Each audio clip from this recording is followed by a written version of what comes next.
So Bastianini is searching for a fourth win of the season, and he launches from the head. 2020 World Champion Joan Mir has the two Aprilias for company, with Maverick Vinales chasing a third. His counterparts Alex Rins and Brad Binder. Luca Marini has Takaki Nakagami and Paul Espargaro for company on the fifth, while Binder in the seventh row, with Remy Gardner, Raul Fernandez, Lorenzo Savadori and Alex Waves at the back.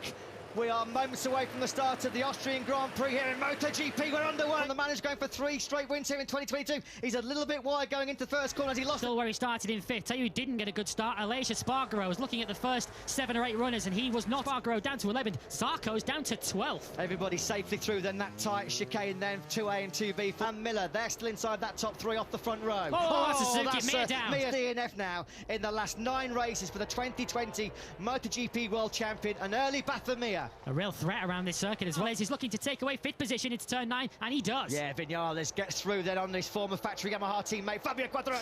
Lap number 3 then completed, and again Bagnaia, Miller and Martin swap fastest laps of this Grand Prix. In fact, we've got a hot lap. Joan Zarco now sets a new race record, a 1:31.10. He's up to 8th. An opening lap after a disappointing initial launch. We could soon see the same battle as the end of the British Grand Prix as Miller now has... How low those Ducati squat when they engage that rear ride height device coming out of turn 3 to get the power on, get some, make sure the front doesn't pop up being put through those motors. Jorge Martin then goes through on Bastianini. He's in hot though. He got through, back through. Now these two, of course, there's more than just pride and points at stake here. These two are fighting for the podium here in Austria. It's Martin versus Bastianini for a factory Ducati seat in 2023. There's a lot. That lap, fastest lap this time to the world champion Quartararo. It's been beaten by Aleix Espargaro, who does a 1:29.9. Zarco just, I thought he was going to power by turn number 4. Look how much time and ground Maverick Vinales has lost. He's going to slot in behind Joan Zarco there, so... there's Martin through on Bastianini. This is a right old dogfight. Is the line that Quartararo got. Quartararo is fighting like a lion here, isn't he? What a job he's doing. He's got through on Bastianini. Bastianini's got a problem. There's a problem here for the Gresini Ducati. Major problem.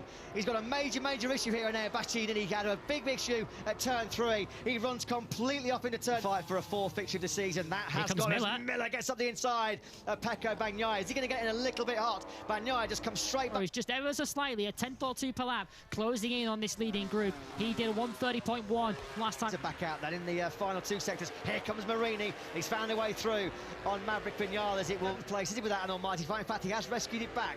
It's Darren Binder who's brought those yellow flags out, by the way. He's crashed out his Grand Prix. He could soon be chasing down the other Aprilia of Aleix Espargaro. He's actually running at a real impressive pace on that last lap. He did a 1:30.5, which was...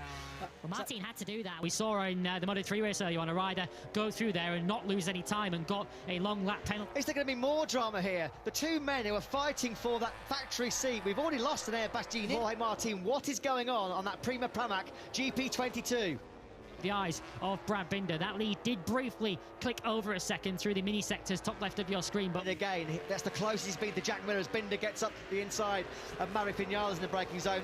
Vinales from Luca Marini. We saw this back at the Saxon Ring where Luca Marini had phenomenal late race. Best ever result in MotoGP did come in this Grand Prix last year in the flag-to-flag race when he finished in 5th. He could be on for that result. Grand Prix, given how strong the Ducatis have been, would represent a fantastic result for Factory to keep Marini at bay. He gets in hot though. The pressure's been building, and finally Luca Marini side by Italian sandwich again, isn't he, that he talked about on Friday. Look at this, is a great move. Oh, brilliant by Fabio Quartararo. Italian sandwich again, isn't he, that he talked about on Friday. Look at this, is a great move. Oh, brilliant by Fabio Quartararo into the chicane. Is he going to get outgunned on the climb up towards turn 3? No, he's not. Miller tries to hold on to 3rd place.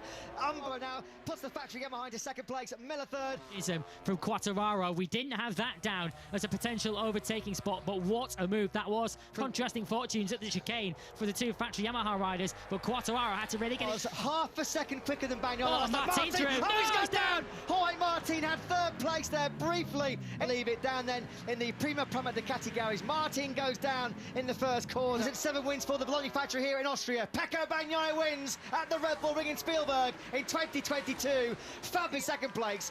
That will feel like a win for the Yamaha man, Jack Miller, after Jorge Martin's mistake at the start. Perfection from Pecco makes it 3 in a row for the Italian, but what a ride from Quartararo to take 2nd against the much fancied Ducatis.